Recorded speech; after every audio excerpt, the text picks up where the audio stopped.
Tonight, federal government projects 8.73 trillion naira for the 2019 budget as Executive Council approves 2019 to 2021 medium-term expenditure framework and fiscal strategy paper. A day after the Senate passed the Electoral Act Amendment Bill, the House of Representatives follows suit after considering all 157 clauses in the document. Senate asked security agencies to investigate the crisis that led to the killing of over 50 people in Kaduna and bring the perpetrators to justice. And suspected explosive devices sent to former U.S. President Barack Obama and ex-Secretary of State Hillary Clinton. On business news tonight, breweries giant Guinness Nigeria reports strong net sales in 2018 despite challenging operating environment in the country. And on sports news tonight, Rangers International Football Club of Enugu staged an incredible comeback to clinch this year's ITO Cup, beating rivals Kano Pillars in the final. And from Abuja, many people feared killed as communal clashes rocked communities in two local government areas of Adamawa State.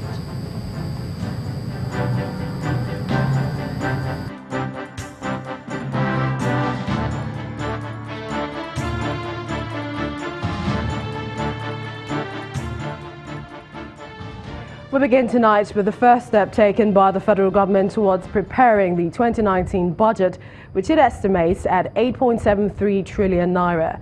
At its meeting in Abuja, the Federal Executive Council approved the medium expenditure framework and fiscal strategy paper for 2019 to 2021. The Minister of Budget and National Planning at a media briefing after the Council's meeting says the MTEF contains strategic plans that will help achieve the development objectives of government's economic recovery and growth plan. Our State House correspondent Ibrahim Adra reports. It's the weekly Federal Executive Council meeting and President Muhammadu Buhari is presiding. The Council considered several issues and gave some approvals, one of which is the medium expenditure framework and fiscal strategy paper for 2019 to 2021.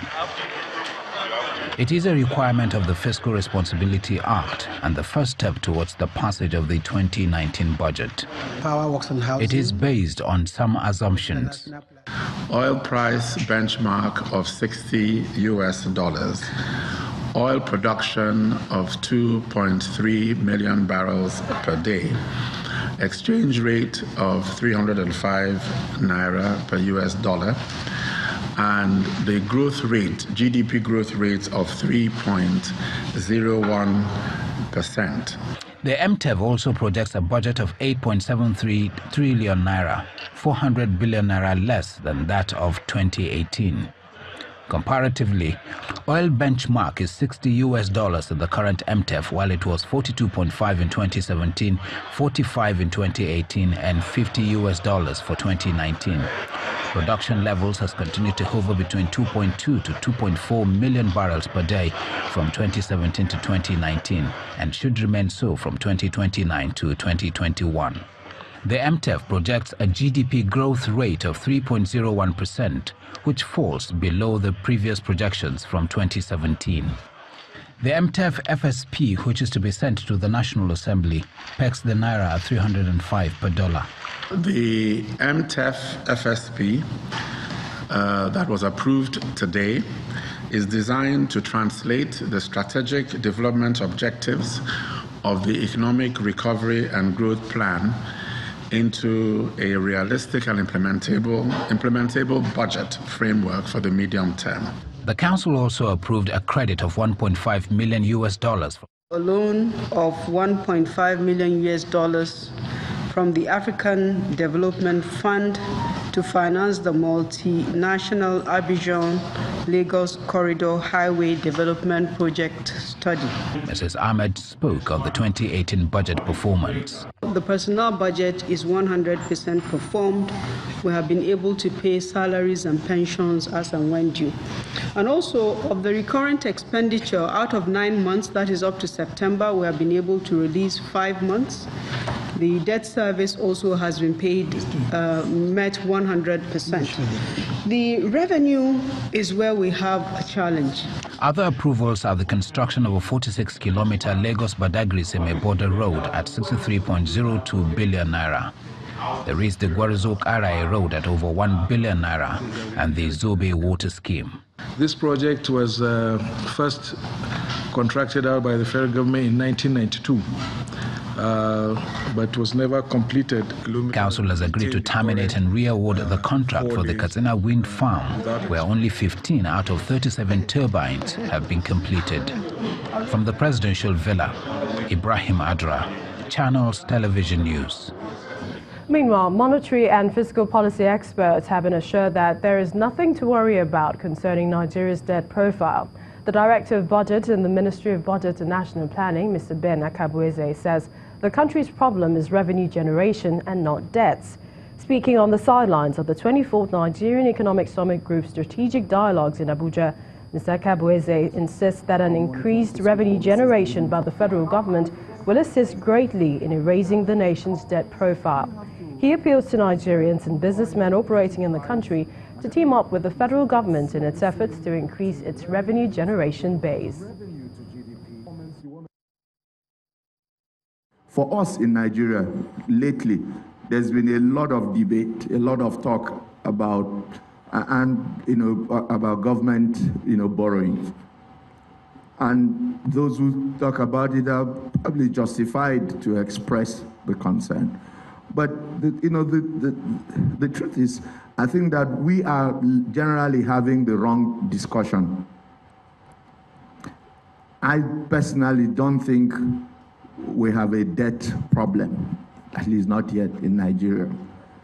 But we have a serious revenue problem, which if we do not address, will snowball into a debt problem.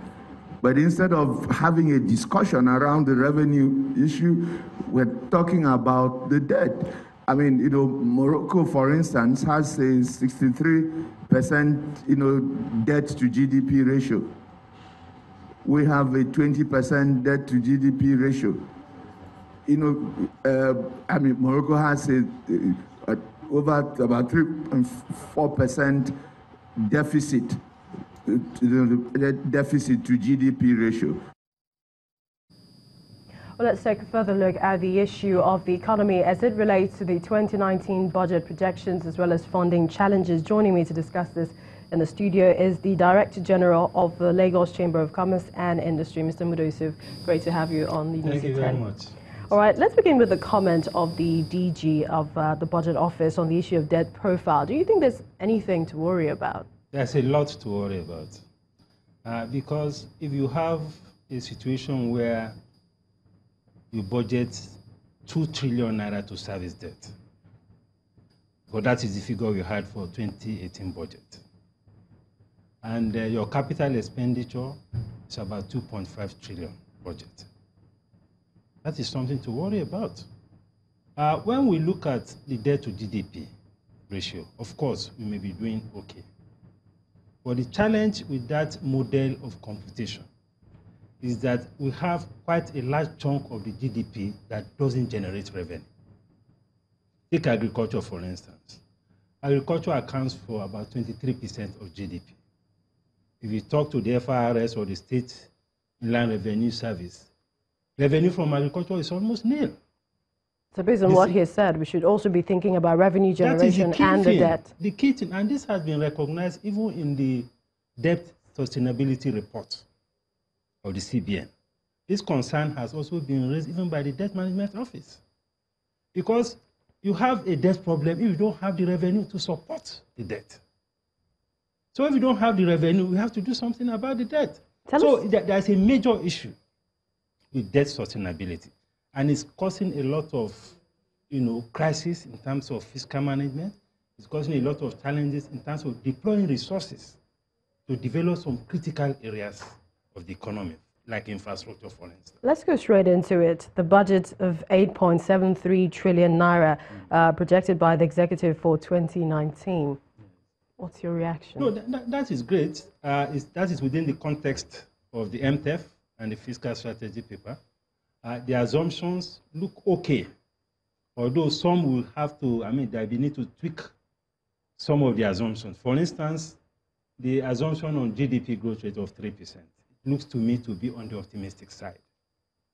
Maybe something like 2.5% would have been more like it. The assumption of oil price of 60 looks conservative enough, given the current context of oil price.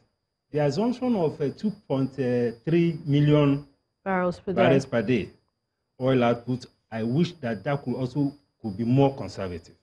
Maybe put it at around 2 million. Because in the last quarter, for instance, one of the major issues we had with the growth dropping was because of the shortfall in oil output. It came to around 1.8 million barrels per day. So that was an issue. So for things like that, I think we need to be less optimistic.